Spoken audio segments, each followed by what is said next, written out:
सिंधु जल संधि के निलंबन पर बिलबिलाए पाकिस्तान पीपुल्स पार्टी के अध्यक्ष बिलावल भुट्टो जरदारी ने मंच से कहा था कि भारत अगर सिंधु नदी का पानी रोकता है तो इस दरिया से पानी बहेगा या खून बहेगा। मूसा कश्मीर में हुआ, मगर भारत ने पाकिस्तान पे इल्जाम लगाया है। भारत ने अपना कमजोरियां छुपाने के लिए, अपने अवाम को बेवकूफ बनाने के लिए मोदी ने पाकिस्तान को झूठे इल्जामात पाकिस्तान पे लगाए हैं कि ये इस दहशतगर्दी के वाकया के पीछे है, और इसकी वजह से इन्होंने ऐलान किया है कि ये इनका एकतरफा फैसला है कि जो इंडस वाटर ट्रीटी है, जो मुआहिदा हुआ पाकिस्तान और भारत के दरमियान, जिसके तहत भारत ये मान चुका कि सिंधु आपका है, सिंधु पाकिस्तान का है।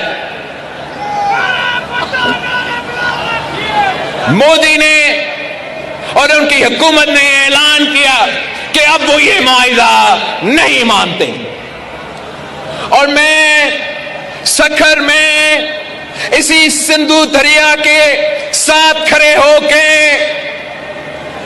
भारत को कहना चाहूंगा कि सिंधु हमारा है और सिंधु हमारा रहेगा।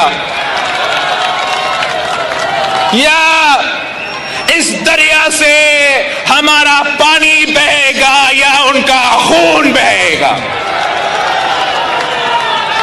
ऐसे नहीं हो सकता,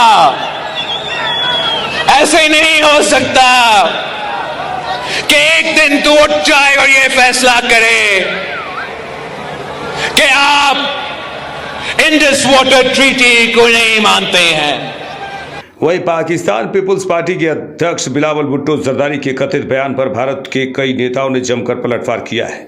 सभी ने कहा इस तरह के निरर्थक बयान देना पाकिस्तान की पुरानी आदत है। पूरे हिंदुस्तान में और पूरे जम्मू कश्मीर में पाकिस्तान की दहशतगर्दी, पाकिस्तानी आतंकवाद के विरुद्ध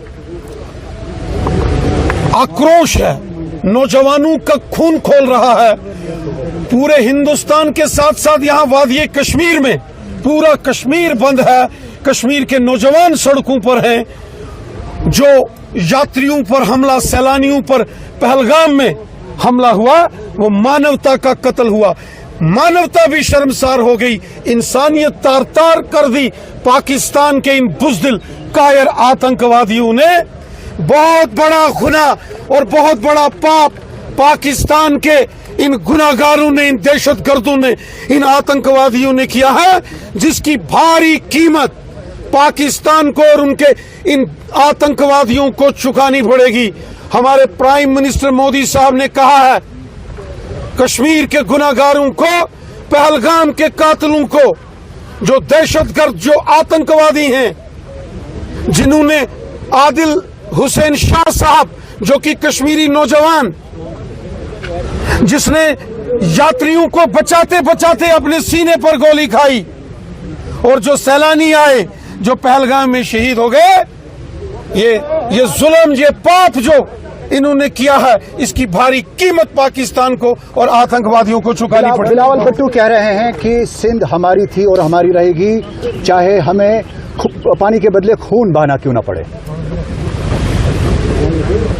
पाकिस्तान जानता है कि हिंदुस्तान एक अमन पसंद देश है। सारी दुनिया जानती है कि हिंदुस्तान अमन, शांति, खुशहाली और प्यार मोहब्बत में विश्वास रखने वाली एक तहजीब, एक सांस्कृतिक राष्ट्र है। हिंदुस्तान एक ऐसा मुल्क है जो दुनिया को अमन, शांति, खुशहाली और भाईचारे का पैगाम देता है। लेकिन हिंदुस्तान की ताकत को दुनिया भी जानती है और पाकिस्तान भी जानता है। 1965 को याद करना चाहिए बिलावल भुट्टो को, जब हिंदुस्तान की फौज ने लाहौर में तिरंगा झंडा लगाया था, और 1971 में जब ढाका से पाकिस्तान की फौज को खदेड़ के बाहर निकाला था, और कारगिल युद्ध जब पाकिस्तानी घुसकर तो आए थे लेकिन वापस नहीं गए थे। हिंदुस्तान की ताकत को भी सारी दुनिया जानती है। हिंदुस्तान अमन, शांति और खुशहाली में यकीन रखता है, लेकिन अगर हिंदुस्तान की, भारत की सरजमी पर अगर कोई टेढ़ी नजर से देखेगा, अगर हमारी टेरिटोरियल इंटीग्रिटी और सॉवरेनिटी को कोई चैलेंज करेगा, तो फिर हिंदुस्तान उसको मलियामेट करना भी जानता है। ये भी हिंदुस्तान की ताकत है। पढ़े लिखे हैं कि नहीं मुझे पता नहीं, विदेश विदेश में तो कही थे। जुल्फिकार अली भुट्टो के भी कुछ भाषण पुराने सुन ले और उनको रिग्रेट करना पड़ा था। देखिए, हिंदुस्तान के साथ सबसे बड़ी चीज है ना कि जब हम बने थे तभी से आपने जो रास्ता चुना उसके ठीक विपरीत हमने रास्ता चुना और उस रास्ते पे चल के हम यहाँ तक पहुंचे हैं। हमारा अंदरूनी कोई भी डिफरेंस हो वो हमारा है, यहाँ की अकलियत का हो, अक्सरियत का हो, हम लड़ते।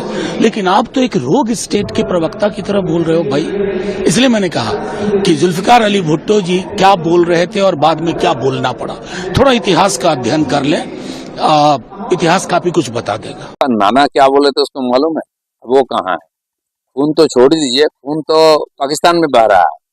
कभी उधर से अलकायदा वाले मार रहे हैं, कोई अफगानिस्तान वाले मार रहे हैं, और हम भी मार सकते हैं। छोटा छोटा नमूना दिया है, इसलिए वो अभी भी वैसे ही बच्चा ही है जैसा पहले था। और इसलिए इस प्रकार फालतू बात करना, विद्रोही करना है पाकिस्तान का पुराना आदत है, इससे कोई फर्क पड़ने वाला नहीं। पाकिस्तान के पीएम ने कहा है शाहनवाज शरीफ कि हम लोग बैठने के तैयार हैं, अगर नियम कानून से अगर इंडिया कहता है कि हमारे साथ बैठिए तो मैंने सब डॉक्यूमेंट रखा है। वो बैठने के लिए तैयार हैं, लेकिन दुनिया वाले उसके साथ बैठने के लिए तैयार नहीं है ना। कौन के साथ बैठ के समय खराब करेगा? शिमला चुक्ति किसने उल्लंघन किया है? जो भी इसके पहले हिंदुस्तान के साथ हुआ है एग्रीमेंट, और 47 के 48 के बाद कौन सा माना पाकिस्तान ने? ये सब बेवकूफ बनाने वाली बात है। वो समय पार हो गया है, अब तो एक्शन होगा। पाकिस्तान के रक्षा मंत्री कह रहे हैं हम रेडी हैं, हम तैयार हैं, बॉर्डर पे हमारा सारा कुछ तैयार है, खाली पिछले 4 बार जो ठुकाई हुई है उसमें भी तैयार थे ना, मार खाने के लिए तैयार हो।